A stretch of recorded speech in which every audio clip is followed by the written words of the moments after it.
बिस्मिल्लाहिर्रहमानिर्रहीम। अगर आपको याद हो, दूसरी किस्त में मैंने आपसे एक शेर शेयर किया था। वो एक ऐसे शायर का था जो उस इज़्तिराब, उस बेचैनी से गुज़र रहा था, जिससे हमारी 90% से ज़्यादा आबादी गुज़र रही है। और वो इसलिए गुज़र रही है कि उन्हें अपनी ज़िंदगी का मकसद मालूम नहीं। पर कुछ लोगों के पास इसका शऊर होता है और वो इसको महसूस करते हैं, और कुछ लोगों को इस बेचैनी का एहसास भी नहीं होता। जो शख़्स इससे गुज़रता है, तो उसके लिए मैंने ये शेर आपसे शेयर किया था कि जहाँ में इज़्तिराब है, नहीं, नहीं, जहाँ ही इज़्तिराब है। हजार हा कवाकिबो नुजूम हाय कहकशां से एटमों की कोक तक मदार दर मदार हर वजूद बेकरार है। पर ऐसे शख्स को जब कायनात के राजों का पता चलता है, जब उसे ज़िंदगी का मकसद मालूम होता है, तो फिर कहता है, ये महरुमा मुश्तरी से हर इलेक्ट्रॉन तक ये झूम झूम घूमने में जिस तरह का रक्स है, मुझे समझ में आ गया जहाँ तेरा ही अक्स है। वो अक्स जो जगह जगह कदम कदम रिदम पे है। तो इस गोल गोल घूमने में जो रक्स है, इसमें किसका अक्स है? और शायर को क्या समझ आया? उसे कायनात के किन राज़ों का पता चला इस झूम-झूम घूमने से? इसको समझते हैं, पर इसको समझने से पहले आपको कुछ चीज़ों को समझना होगा। क्या आप जानते हैं पैलिंड्रोम क्या है? पैलिंड्रोम एक अंग्रेज़ी की इस्तिलाह है जो 1609 में इजाद हुई। ये एक ऐसा लफ्ज़ होता है जिसे अगर आप शुरू से पढ़ें या आखिर से पढ़ें, वो एक ही रहता है। जैसे मॉम इंग्लिश का वर्ड है, MOM, इसे आप स्टार्ट से पढ़ें या इसे आखिर से पढ़ें, ये सेम ही रहेगा। या एक और वर्ड ले लें, मैडम। मैडम वर्ड MADAM, आप इसे स्टार्ट स्टार्ट से पढ़ें या आखिर से पढ़ें, डी हमेशा दरमियान में रहेगा और उसके इर्द गिर्द ए और एम रहेंगे, और वो हमेशा ही मैडम वर्ड्स साउंड करेगा। इसे कहते हैं पैलिंड्रोम। पैलिंड्रोम को अगर आप विजुअल शेप में देखें, तो ये बिल्कुल वही शेप बनाता है जिसको केपलर ऑर्बिटल मोशन या केपलर ऑर्बिटल लॉ के कहता है कि हमारा सोलर सिस्टम जैसे दिखता है, कि दरमियान में सूरज है और उसके इर्द गिर्द ये तमाम हमारे सियारे घूम रहे हैं, जिसमें हमारी ज़मीन भी शामिल है। इसी तरह मैडम को देख ले, दरमियान में डी है और ए और एम उसके इर्द गिर्द घूम रहे हैं। तो ऑर्बिटल मोशन को, या हमारे सोलर सिस्टम के ऑर्बिटल मोशन को, पैलिंड्रोम विजुअली बेहतरीन तरीके से एक्सप्लेन करता है। ये क्यों ज़रूरी है, आपको थोड़ी देर में समझ आ जाएगा। इसके बाद, जैसे मैंने केपलर लॉ का कहा, वो कहता है कि ज़मीन घूम रही है किसके गिर्द? सूरज के गिर्द। चाँद घूम रहा है किसके गिर्द? ज़मीन के गिर्द। चाँद ज़मीन के गिर्द घूमने में 27.2 दिन का टाइम लगाता है। ज़मीन सूरज के गिर्द घूमने में एक चक्कर मुकम्मल करने में 365.25 दिन का टाइम लगाता है। 16वीं सदी तक ये माना जाता था कि सूरज नहीं घूम रहा, सूरज जो है वो साकिन है, एक जगह पे ठहरा हुआ है। पर 16वीं सदी के बाद ये मालूम हुआ कि नहीं, सूरज भी घूम रहा है और ये एक मंजिल की तरफ बढ़ रहा है।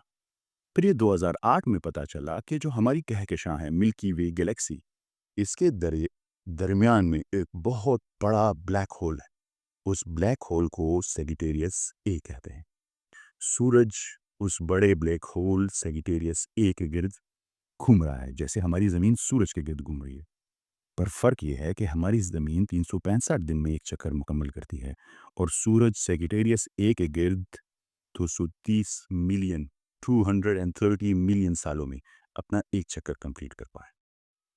तो यानी चाँद घूम रहा है, सूरज घूम रहा है, ज़मीन घूम रही है अपने मदार में, जिसे ऑर्बिटल मोशन कहते हैं।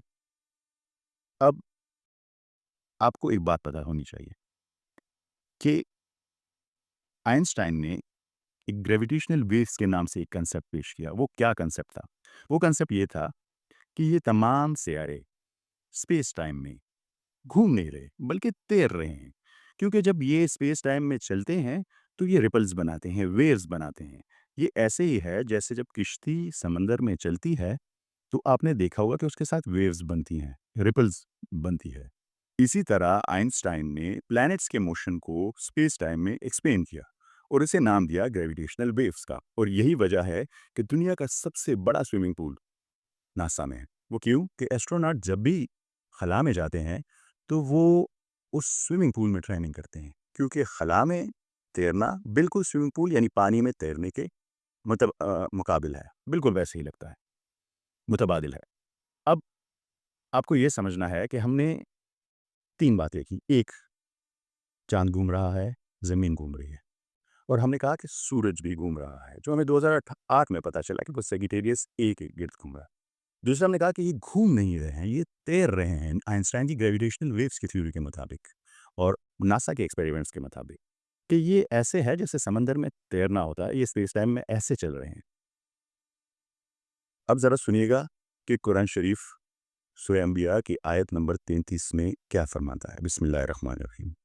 وَهُوَ الَّذِي خَلَقَ اللَّيْلَ وَالنَّهَارَ وَالشَّمْسَ وَالْقَمَرَ كُلٌّ فِي فَلَكٍ يَسْبَحُونَ. اور وہی ہے جس نے پیدا کیا رات کو اور دن کو اور چاند کو اور سورج کو, اور یہ تمام اپنے اپنے مدار میں تیر رہے ہیں.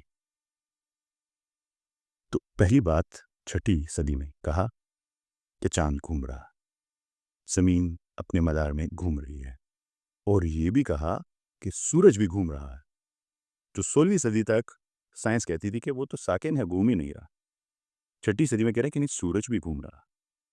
اور پھر کہا کلن فی فلک یسبحون, یہ سب اپنے اپنے مدار میں گھوم نہیں رہی, تیر رہے ہیں, جو آئنسٹائن کہتا ہے گریویٹیشنل ویوز کی صورت میں, جو ناسا کہتا ہے اپنے ایسٹروناٹس کو ٹرین کرنے میں. اور پھر اس کو بیان کرنے کے لیے جو الفاظ استعمال کیے وہ ہے کلن فی فلک, کاف لام فے, پھر یہ پھر فے لام کاف, یعنی کلن فی فلک کو اگر آپ سٹارٹ سے پڑھیں یا آخر سے پڑھیں وہ ہمیشہ آئے گا کلن فی فلک.